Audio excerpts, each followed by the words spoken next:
Man, gaming is so boring nowadays. All you get is generic, forgettable, by the number experiences that are expensive and barely run, just like your mom. Yeah, the current AAA sector is kinda depressing.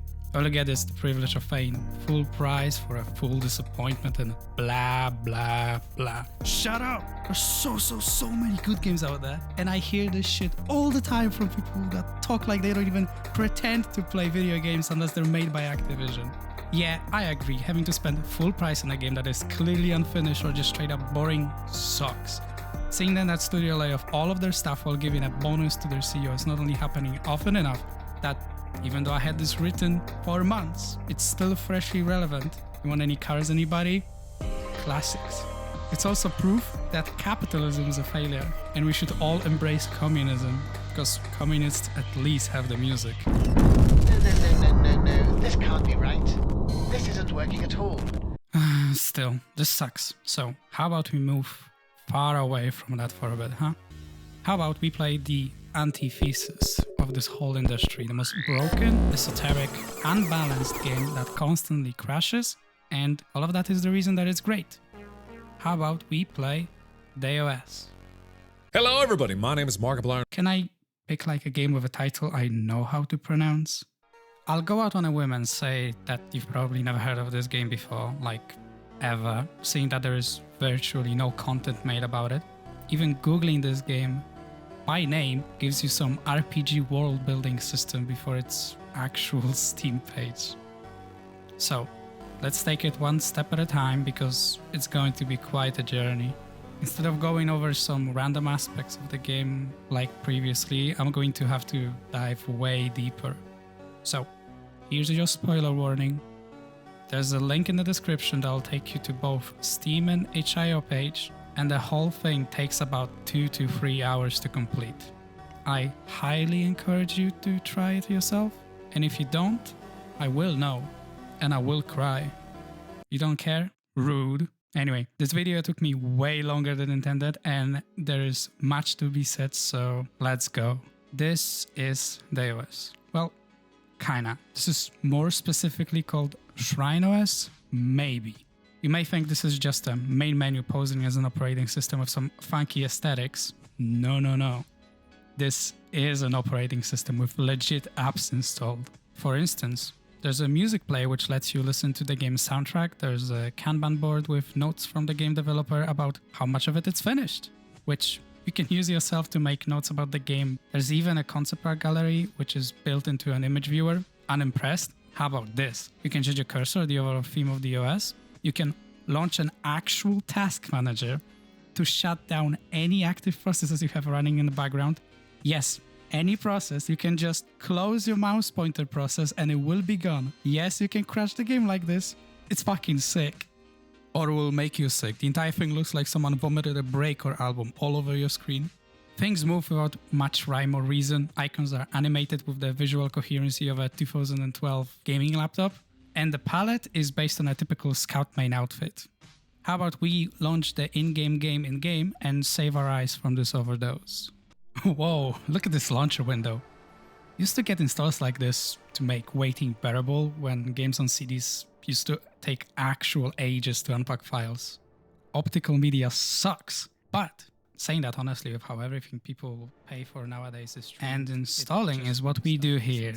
You get the full package experience of getting blasted with the OST, accepting the end-user agreement with some highly questionable and legally dubious terms of service, and waiting for the progress bar to reach 100%. Let's just take a moment and appreciate how cool this is. Alright, you're bored, let's play. Hello. At the start of the game, we're shown Max, a sheltered kid with troubled home life. His friend Daniel tries to reach out to him, take him to the arcade cause it's the Mesozoic era. Max says he feels fine and his parents wouldn't want him to. Then his teacher calls him out for talking in class and smelling like mold and not bathing. Misspellings aside, for now, this is a very strange way of pointing out his troubled home life. I'd also say this is some crazy teacher behavior right here. But I've met a bunch of crazy teachers, so points for realism, I guess. On his way home, Max is stopped by a stranger that does not offer him free drugs, but something much worse. A computer with unrestricted access to the internet. This is the early internet too, with no security like CrowdStrike. Although that might be a good thing. And no moderation whatsoever, so he's fucked. Max initially refuses his offer, but in the end takes it home reluctantly. After sneaking to the attic, he presses the power button and he's in, or rather on, an island, spawned right next to the edge into the abyss. We'll walk to the right, enter a house, and then into this giant shadow machine thing, and...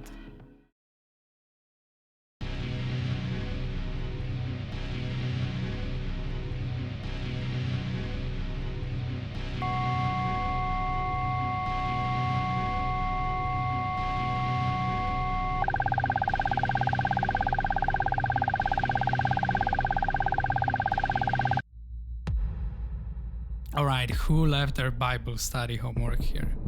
Anyway, I don't know what you thought this game was going to be after that, but we're playing Mega Man, baby! So, the way it works is you get dropped straight into a boss fight and you either win and proceed or die and spend your deity coins, which you get from damaging bosses, to buy new weapons and upgrades to try again. There's so many options to choose from, it's insane! For now, if you die to the very first guy, you'll probably have enough shame and money for an upgrade or two. He has a ton of HP and our starting weapon does very little damage. He shoots out fireballs at you that constantly track your position. Starts extremely simple, but the longer the fight lasts, the harder it becomes. Although you're a gamer, you got this. And we're through.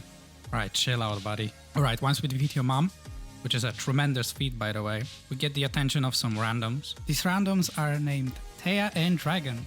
Talking some nonsense how we were chosen by the system, and Max is already hooked on this. Like I said, Drax would have been a preferable option for this kid. He already even chose a new ad for himself, Mian. Then this asshole shows up, Maladon the insect, calling us out for existing, I guess.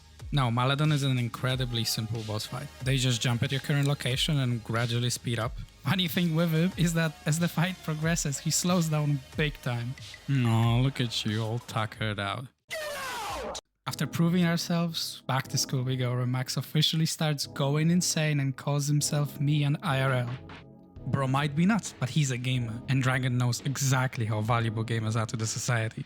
So, to get us prepped, we're put up against a gauntlet of 8 guardians that we have to defeat.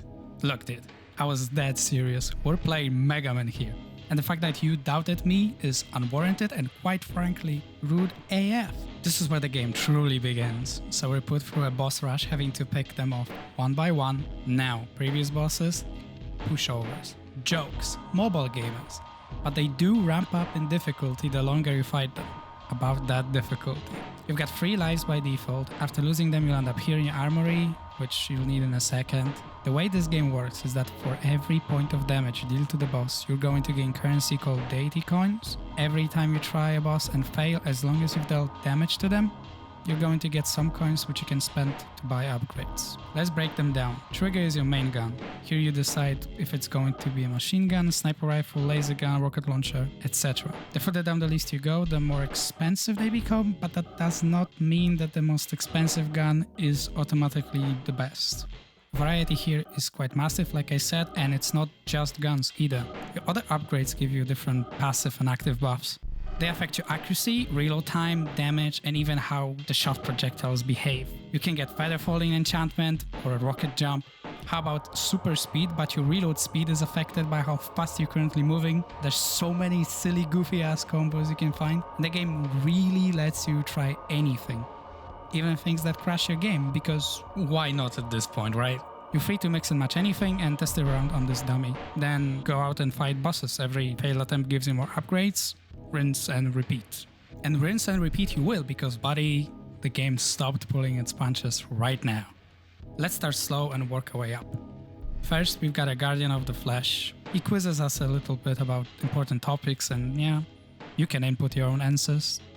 Then, we run back and forth gathering souls for him and end up being eaten. The end. Bummer. But it was all a vision, where the Instagram guru tells us to control our life and never leave anything unfinished. Yo, what if we add a lion to the background? Hell yeah. Okay, maybe I was a little bit hyperbolic when I said the game is starting right now, but it's not a combat boss, so give me a break. Oh, also you fight a giant heart that just sits there and does nothing whole fight. I'm not really making a good case for myself, am I? Then we fight Goku Black. Talk about a ramp up in difficulty, holy shit. This fight is based around these flames that fly in a straight line shortly after being spawned. Each boss from this point on has multiple phases, with their attack pattern becoming more and more difficult to avoid.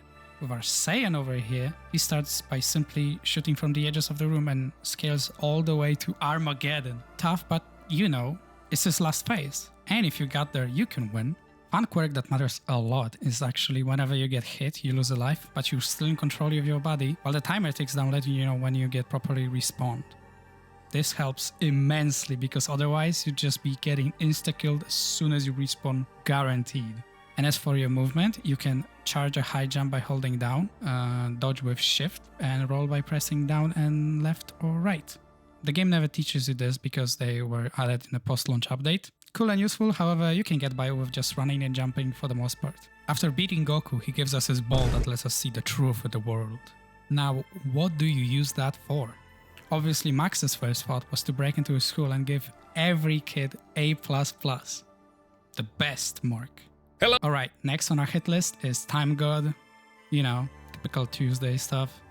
This guy is a bit tricky because he's a pussy and starts off the round on top of the screen with an insta-kill attack raining down on you. If you spec yourself with a short-range weapon, you're basically fucked. Back to the armory you go. After some small adjustments, we're back to kick his ass. The fight begins, you better kill him quick because he's an asshole and will force you to play into a corner and then shoot you with a screen nuke with a dodge spot set randomly for no fucking reason. Couple of phases later, Mian gets a new insight and we're out.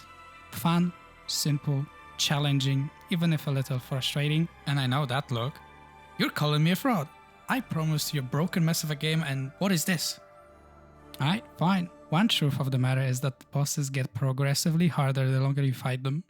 And we're changing the time frame from like a minute to 10 seconds or so. Look at this shit. This is a phase 1, by the way. I legit just spawned. And it only gets worse from here. Previously, both Goku and the Time God had their own bullshit. The rest of the fight was, let's just say, not intimidating. Now you will start the fight, do damage for like 10 seconds, die, go back to the armory, buy new guns, do this shit again and again. You get frustrated, try a different boss, only to be met by even more bullshit. And I cannot stress this enough, these fights are not just stacked against you from the start, they get worse with each second.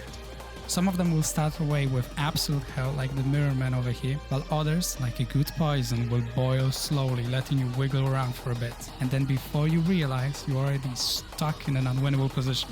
I'm sure this is a quitting point for anyone who tried to play this game, which is not a lot of people, and it's completely understandable, but here's the thing. You're already halfway through the bosses, and 2 of them are just free kills. That's a lot of deity coins for you to spend just for trying. So if you stick to it, buy upgrades and experiment for a bit. After trying different things for a while, you'll figure out which abilities help you progress the most, combine the ones you like, and you'll do this. A full one-shot. This is not a fluke, it's not like a boss-specific weakness. You take that combo to a different boss, boom. One shot again and again. Also, this is not just the one specific combo I found. There's plenty of ways for you to make every enemy look like a joke. You can amass so much damage, nothing can survive it. Gain such attack speed, you just shred through anything. Or, since the fight doesn't start right away, unless you walk up to the boss and attack it, you can just gather so many bullets. It doesn't matter how much damage each bullet does. You will annihilate anything. Please consult the graph. This is so easy to do, in fact, that I actually had a lot of problems getting footage for these bosses because if they're this bullshit to deal with for playing fair, you simply can't get past the very first phases, or few seconds in fact. So I needed to get a stronger weapon combination, and lo and behold, another one-shot. How is this fun? I don't know, people play rage games like League of Legends all the time, you tell me. The better experience would definitely be if you were forced to take on these bosses linearly instead of having the freedom to choose, and gradually increase difficulty with the number of unlocks, but would it really? Here's the thing, what this thinking is engaging the game on terms it did not really set for itself. So, let me pose a question. Are games always supposed to be fun? No. Stay back. Not today, okay? Let's look at the bigger picture. These bosses are so obviously bonkers. It's clearly intentional. To add to that, all the beatable bosses are grouped together. Like, 2 is a coincidence, 3 is a pattern, 4 is popular content creators grooming children. Wait. Oh, thank God. Anyways, if this is intentional, that also means there has to be a goal. Why make them so frustrating? If you were paying attention, you'll remember that the entire reason we're fighting these bosses is because Max is being put to the test. He's supposed to prove himself. Now, you could make these bosses difficult but fair to still give you that feeling of improving and satisfaction of overcoming a big challenge. You know, make you feel like you're growing stronger. That's what every game does. The problem with making something seem beatable is that it's clear when it is beatable. You understand that you're supposed to be able to win. The game even gives you that with Goku Black and the Time God. They're beatable and you can beat them fairly. What the game also gives you is a free win from the Guardian of the Flesh that straight up tells you to finish what you started. Take reign of your life.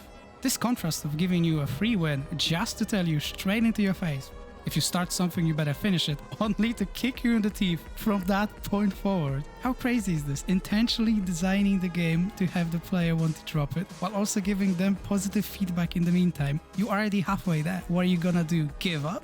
You, me, fucking everyone drops games all the time. Good games. Games that we enjoy and just never get around to finishing them. How easy would it be to just stop playing something that just seems like an unbalanced piece of shit? The reason these bosses don't even attempt to look fair is because they're meant to look unbeatable. Max is chosen by the Matrix cult to be someone great, an incomprehensibly large set of expectations to fill. And you, the player, in the same moment are put in front of a brick wall with seemingly no way to progress but trying again and again. Remember that you gain coins for every failed attempt, so this whole time while the game beats you down into the ground, the only people that are meant to get past these assholes are the people who keep trying everything at their disposal. New weapons, new strategies, new attempts, and your reward? You get to be called the bullshit boss you thought was unbeatable, plus the sheer satisfaction of doing so and just being able to wipe the floor with them. Dude, the game kicks you as much as it can because it knows that as long as you stick around, you becoming overpowered is inevitable, which is the same with Max. Speaking of which, how about we continue from where we left off? Now that we have become Death, the destroyer of bosses. With each victory, Guardians share a piece of knowledge with Max, which then he promptly uses to build a mass following in his school. Our little Max is growing a god complex at a rapid pace. Kinda similar to how you might feel now that you're unstoppable. But, doesn't it feel kinda strange that Max is just revered by everyone? Maybe wouldn't feel so out of place if not for Daniel. Remember him? Max's friend from the beginning. He does not seem to vibe with whatever is going on here at all. He's also strangely unaffected by the sudden urge to follow Max, who at this point is straight up called me and by everyone except Daniel. And I mean everyone, even his parents. So if Max being me and wasn't creepy enough, we also get Daniel who basically just screams at us the whole game that something ain't right here. I see you, game. Don't worry. After defeating every Guardian, they all gather together to have a big Max appreciating party where Max finally begins to understand that this is all a test to prepare him not only to be the chosen one, but also a leader. This is notably the first time our narrator starts to officially call him Mian as well. So after our welcome Mian party, we're immediately jumped by someone, which then takes us to this place. Fancy, also unfair, but you're used to this at this point, right? Anyway, this is Delia, and apparently they want to see if, with all the Guardians at our side, we can defeat them. Now, Delia is an incredibly simple boss. Without even comparing to the crazy shit you went through, they just jump in your current location, gradually speed up, while also... Do you see it? Yeah, me neither. They're throwing projectiles that are barely fucking visible due to the background gradient. Absolute dick move. However, nothing special at this point. You just hit them with your nuke and... This shit ain't nothing to me, man. Oh shit, their health pool is massive. By massive, I mean they have like 100 health bars. No, I did not count. No, I do not intend to, because I'm busy fucking dodging this shit. What matters is that you cannot one-shot them. So, in case you still doubted me with how intentional the one-shotting was, 1, fuck you. 2, even with your Omega overpowered guns, you will actually have to play out this fight. And I mean it. Before the fight even began, I did so much damage to Delia. The entire game slowed down to a crawl, and the fight was still not even halfway through. So the game let you sprint with your nuclear weapons as a reward, and now you're going on a marathon. At this point, you've probably gotten a decent collection of upgrades, besides the most expensive one, so the amount of options you've got is ludicrous. Now that you're familiar with what's good and what's absolutely busted, back to our roots we go. To whoop their ass, you not only need to become as OP as the game lets you, but also have to have a strategy. The best part about this is that how obviously unbeatable the previous bosses were, and here our next major block is just some dude jumping up and down. There's no crazy attack pattern to memorize and dodge, or some gimmick that one-shots you. He do be just jumping around. This is clearly doable, you just cannot one-shot him. The game literally is like, oh yeah, congrats on becoming Thanos, you're doing so well, you're so good. Now don't tell me this is too much for you to deal with. Nuh-uh, I am not going to be defeated by the OG Bowser, bro. At this point, with so many options at your disposal, this fight is no longer treated as a proper boss fight, but more like a puzzle. You've got all the pieces at your disposal, just figure out the best way to use them. My strategy was to basically just teleport away from Delia after throwing a bunch of nanobombs at them. Oh yeah, you can teleport, by the way. Now there are no restrictions on it really, besides a short cooldown. Surprisingly, this is one of the less broken things you can be doing. Barely worth mentioning, to be honest. But once we're done, we can... Oh look, it's this asshole! This insult of a fight is going so deep as to give us a literal bug from earlier, Matalon. Anyway, our reward for this absolute dub is having our computer be destroyed. Well, that's not right. Max's dad decided he's not gonna take shit from me, and yes, he calls him that, everyone calls him that, I already told you this. You really need to work on your trust issues. So he broke Max's PC, some redneck behavior for sure, but like, to be fair, Max did call himself God, kinda asking for it a little bit. Don't worry though, we're moving on quickly from it's so over to we're so back as our friendly PC dealer shows up once again to bring us to the admin. We're put through the gauntlet again, but at this point you get it. Combat has evolved, you've evolved. Did you do something with your hair? Looks great, by the way. So, what we're going to pay attention to now is that in the meantime, we get to see what Daniel has been up to. Because bro is not buying this me and nonsense still. I swear, this whole game, he's just sitting in the background looking absolutely mortified while everyone else is having the time of their life. Bless his heart. But not for long though, because guess who happened to take an interest in him? Literally lurking in the shadows. He's there to give him the remains of Mian's computer, asking him to repair it to figure out what Mian felt. Or also gets called Deidia for no reason at all. Ooh, foreshadowing. Back at our lovely adventure, we continue to travel door to door selling kick-ass and bubblegum until we meet with Thea. Yo, this is it. We're finally going to be offered an explanation of what DeiOS is. We fight, dodge, teleport, and shoot our way through until it's finally over. And in a cheeky classic move that I respect for sure, the part of the sentence that explains it is fucking covered by the fucking boss area itself. Well played. Thankfully, we do get a final cutscene where our drug dealer reveals himself to be Dragon, Thea is fucking Morpheus, and Max is one of the many kids that were found to be capable of running DeiOS. Whatever that means. Yeah man, they even got Daniel hooked? Bro can't catch a break. He just wanted to go to the arcades, dude. So, this is it. Mian is meant to be a prophet, get more kids into his following, with his last image being that of the recolored Satan from the painting The Fallen Angel, with the words, I am a god. And our boy Daniel gets a sequel teaser as Deidia. Hey, quick question. Who do we play as in this game? Surely it's Max, right? Come on, dumbass. Such a bait question. Well, we're obviously being told the story about Max and how he achieves greatness thanks to DeiOS. He calls himself Mian and becomes a leading man, a prophet for Thea's vision. And I already stated how we're meant to feel exactly like Max when we're going through the bosses, right? Right, so what's with all these warnings? What about the TOS when installing the game? What coalition? I'm not asking who's the character on screen, I'm asking who are we in the story? At some point, I lied to myself thinking this video would be kinda long, you know? Yet here we are. We've gone over the plot and mechanics, now we have to talk about the meaning. Whoa. We start the story with Max getting a computer for free, he talks with a couple of Redditors and ends up taking up a name Mian. From that point on, Max and almost every other character in the story, including the narrator, insists that you are always aware that Max is Mian. Now that you know that Max is definitely Mian, what's up with the way narrator behaves? At first, he seems to just be written in your typical third-person fashion, detached from the story, just relaying information. But there are lines that contradict it right away, like how in the intro, narrator states that Max hid the computer under my shoulder to conceal it from my family, after which suddenly it's his dad and mom. So, our narrator is a participant of the story. He is distinctly, by his own admission, not Max, but refers to Max's action as his own. Let's not pussyfoot around it, it's Mian, right? Well, while it sounds legit, maybe it's too early to say. So far, we can say that in the story as presented, we're following Mian and or Max's perspective. Put a pin in that for later, knowing that in the end our boy Daniel is stuck with a broken computer that used to belong to Max. He must have fixed it and is now learning about Mian, right? Yeah, sounds legit, case closed. If you're a dumbass, why would Daniel be using USSR and USA military-funded timeshare to access DeiOS? Oh yeah, we should probably get into that, huh?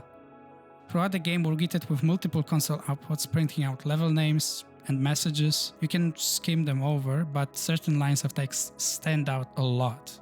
At first launch, we're greeted with this Shrine OS screen, which is clearly an homage to Temple OS. And this is the best jumping off point I can think of. So, if you've never heard of Temple OS, hoo boy. Here's a realistic elephant. For those unaware, Temple OS is an operating system created by Terry Davis, and it has become kind of a cult internet phenomenon that has remained quite popular and is often discussed because, well, we'll get to it. Although for the record, this is not a Temple OS video, so I'll be abbreviating as much of it as I can, because this topic alone can go on for hours, so if you're interested in a deep dive style video about it, look elsewhere. There's plenty of fantastic videos about this already. I don't know why would you think this is a Temple OS video, seeing how deep into the timeline we are, but there's your warning, I guess. One day Terry created a semi-random number generator and started to interpret its outputs as messages from God. Over the course of more than over a decade, he wrote an entire operating system from scratch. It was initially called Lucifer and later rebranded as Temple OS. Now, when I mean from scratch, he legitimately just wrote the entire OS by himself. This is not Linux, this is completely new. All of this is an incredible feat on a technical level, and it took a lot of work, dedication, and knowledge to achieve. Even if entirely unnecessary and not really that useful to anyone. But that's not really the reason people get invested in this. Terry suffered from schizophrenia and was very vocal about anything that was on his mind. Even worse, he made videos, live streams, posts, and all of that can be easily described as ramblings of a very unwell man. Or at least the most well-known viral parts that everybody shares all the time. Psychosis is no joke, and I won't get into his history because it's beyond the scope of this video. Like I said, there's no shortage of content you can find about him. Though be warned, because I won't sugarcoat it, his speaking mannerisms were one of the main reasons he got so much attention. To summarize a lot of stuff very quickly, those types of people got very interested. And since he was extremely vocal and active online, it only led to add fuel to the fire. Unfortunately, Terry had passed away in 2018, which led many people that engaged with him to shift their attitude a lot and become way more sympathetic when referring to him. This kind of carried over to form this small internet circle where people just post Terry clips, quotes, and so his following still remains quite active. The main takeaway is that, remember, the main origin of Temple OS is Terry's belief that God is communicating with him through it. He often posted around forums that people should give his OS a try. And even though, like I said, it was not very useful, it still was an incredible feat and a proof of his programming prowess, which is always made clear by everyone talking about Temple OS. Why is any of this relevant? Throughout the game, the concept of divinity in the machines is at its core. The game literally starts by saying Conway's game of life is the proof of that. And there is no shortage of Catholic imagery and even straight up Bible quotes. Let's get really into the weeds with this. Each time we start the game, we're put on this dummy OS. It looks primitive, full of bright colors, animated icons, and for context, this is what Temple OS looks like. Need I say more?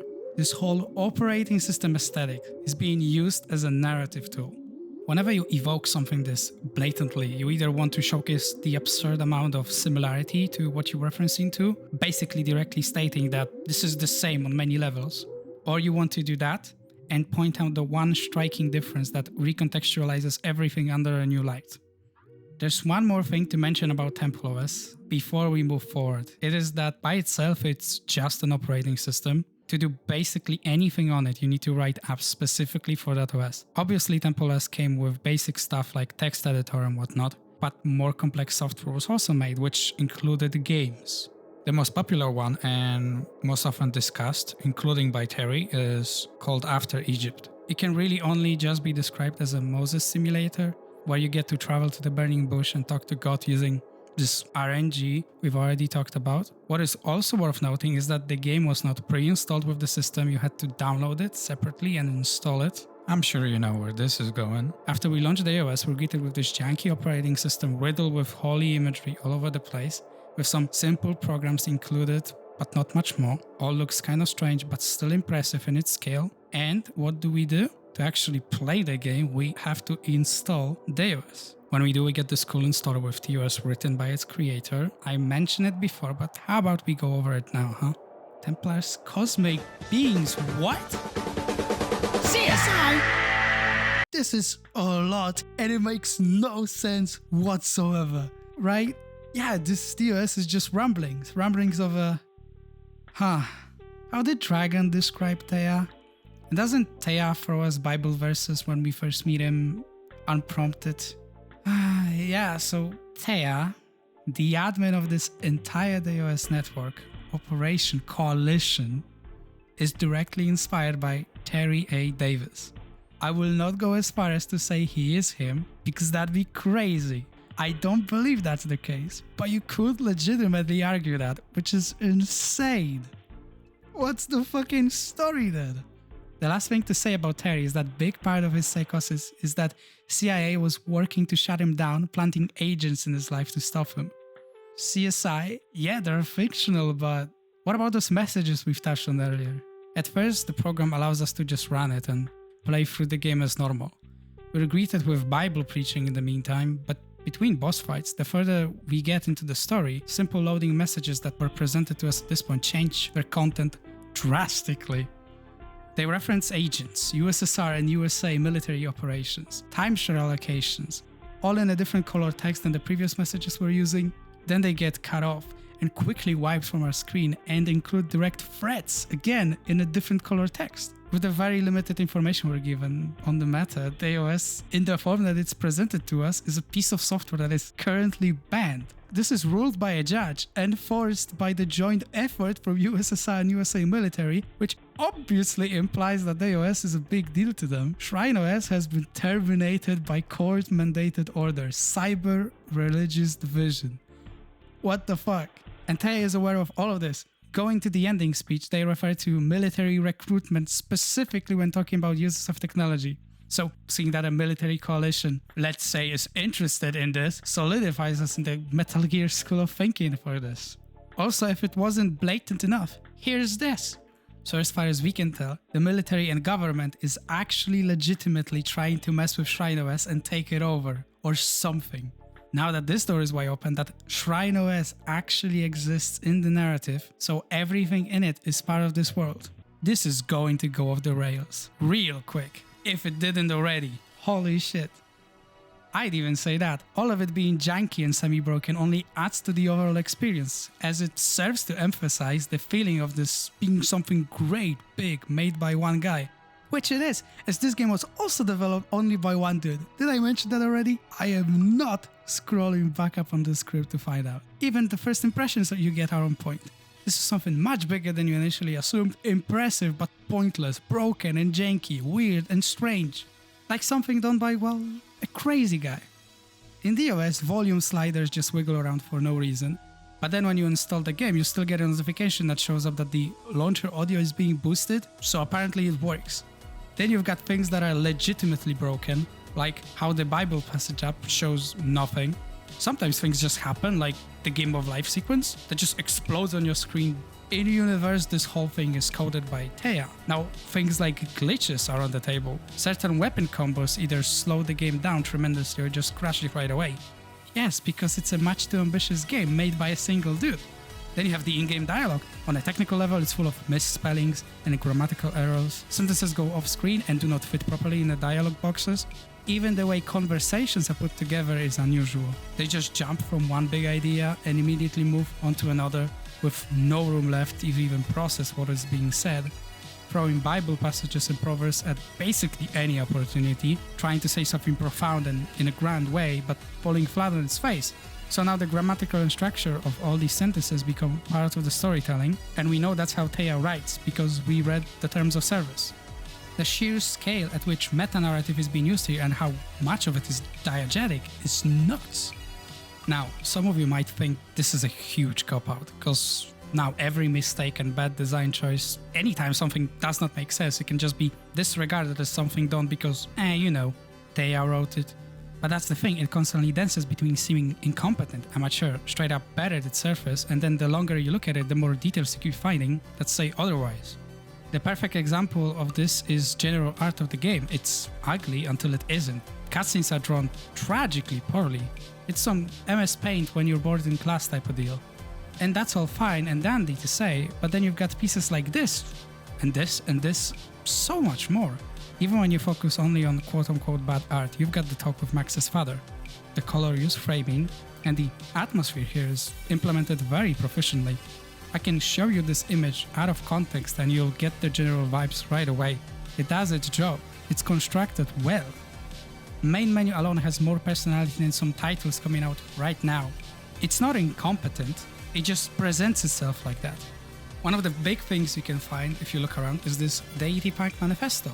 And it makes this whole thing just straight up seem as another layer to this story, because is it genuine thoughts from DeiOS's creator Barch? Or is it Theia who also canonically created DeiOS? But even if it's not part of the game's universe, its mere existence adds to this feeling of actually snooping around someone's religious anarchist passion project. So ultimately, it doesn't even matter if you take it as face value or as part of fiction, it's still another part of the narrative.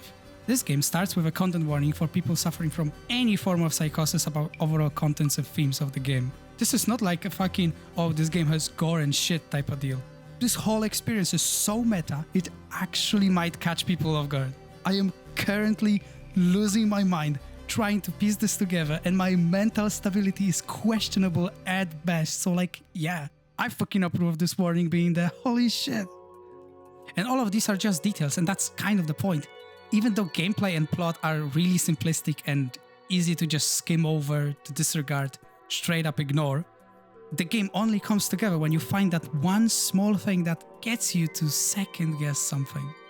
Which this entire experience is made for, with crumbs that are meant to lead you down the spiral of questioning everything about this project.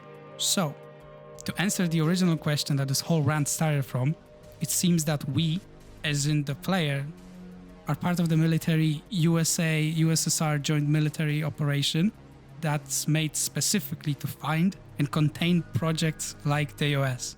Moreover, it seems that we're here specifically looking through DeiOS to find out anything about what's going on with this tech cult, about Project Deidia, which, hey, remember that? Given some of the messages that we receive, it's clear that we're both not welcomed here and that they know, specifically Theia knows, what we're doing. So it seems that... Wait, let me get the JPEG out of the retirement. There we go. So it seems I have to applaud myself here, as I have answered the singular question I've posed, which only made an even bigger mess and made me ask even more questions. Why does CSI want DeiOS? Why is it banned? Why does narrator refer to himself? But all of these pale in comparison to the biggest bomb that comes out of all of it, and is necessary to even try to make sense of it all. If DeiOS is confirmed to be an actual game made by Theia, is what we see in DeiOS even fucking real, or is it actual fiction? Is Theia even real? Good news, this game has a sequel, which does answer a lot, and is also very cool. Bad news is, this video is a two-parter. I'm sorry, but I'm actually losing my mind here. I am genuine and saying I thought this video would just be kinda long. This is way too early in my YouTube career to make a 6-hour media analysis video. I've got no idea what I'm doing, and I won't be torturing my friends by forcing them to read fucking 30 pages of this script so they can just tell me if it makes sense or not. You're going to have to wait. Or, here's an idea. DeiOS is a bit janky to play and can easily push people away. While it's incredibly cool, it's not everyone's cup of tea. DeiOS, the sequel, is way more approachable, just as interesting, and remains as uncharted territory because no one is fucking playing these games. So, fuck it. While I dick around with the second part of this video, why not just pick up the game and play it? One playthrough is like 3 hours long, and you've got all the context necessary to enjoy it. It's on Steam and itch. Try it. If you don't like it, guess what? Refunds are an option. You've got no excuse. So anyways, as I push my fingers into my eyes because it's the only thing that slowly stops the ache, I will remember to tell you before I forget my gimmick. Porter Robinson, one of my favorite artists ever, recently dropped their new album, Smile: D. It's amazing all the way through, but I gotta pick one track, so we'll go with Russian Roulette. Fucking banger.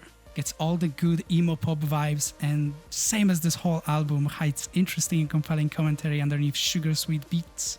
Fucking delectable. Okay, I just unironically called the piece of music delectable, so that's my cue that I overstate my welcome here.